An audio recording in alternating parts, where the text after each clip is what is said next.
Okay, Israeli defense forces are attacking Lebanese territory in response to anti-tank fire claimed by Islamist militant group Hezbollah as Israel simultaneously readies for ground war in Gaza.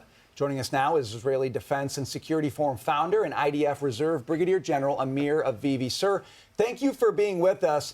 I'm hearing words that sound very perilous. Two-front war in the north with the Lebanon border and with the Gaza border in the south. What does it mean if Israel is fighting a two-front war? Well, we're not still in a two-front war. It's true that we have some terror attacks in the north.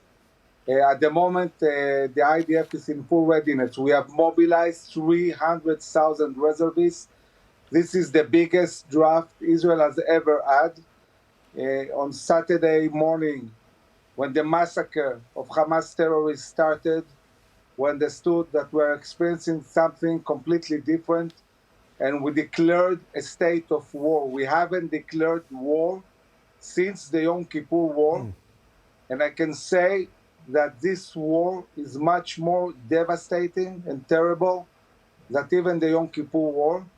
We have suffered until now more casualties than we had in the Six-Day War. So we have to understand what we're talking about here. We finished really bringing all of our forces. We're very strong on the north. We managed getting control of the area of all the towns and the southern area of the Negev. We are now strong also on the Gaza border. We have moved from defense to offense, and we are ready, or soon be ready, for a massive ground operation in order to do one thing: destroy Hamas. We cannot have this organization anymore. What they did, the last time so many Jews were butchered was in the Holocaust. Amir. This is something we cannot accept anymore.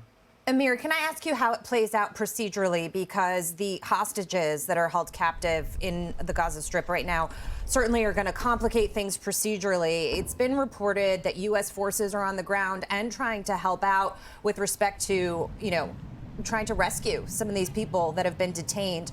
But how does that kind of operation work and coincide with the operation that you're describing from the IDF? So again, we are in a state of war. In a war, you first win decisively and then deal with hostages. Now, if we launch this huge ground operation and we reach them inside, then we'll try to liberate them if we have the intelligence and we know where they are.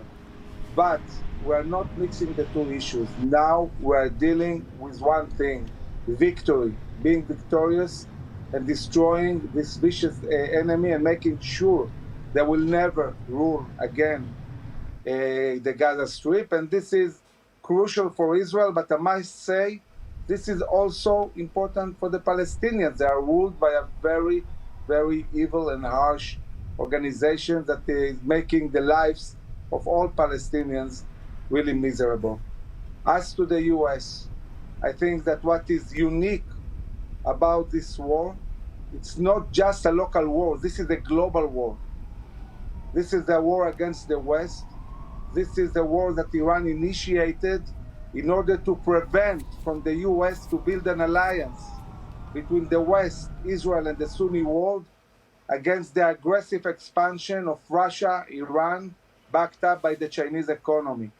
And Iran recognized that this process that was ongoing now in the last 2 months is endangering them, and they decided to order Hamas to launch this massacre and start this war in order to disrupt it. This tells us how important it is to build this alliance, and this is why the U.S. is so involved. I mean, I know President Biden, when he sees the views, what happened here, he understands that this is crime against humanity and it's terrible, but it's not only about that.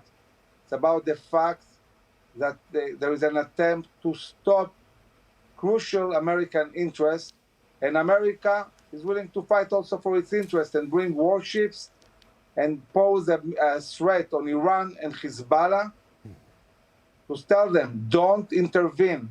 Don't intervene in what's going on in Gaza. And if they'll do, they will suffer the consequences. Amir, thank you so much for joining us today.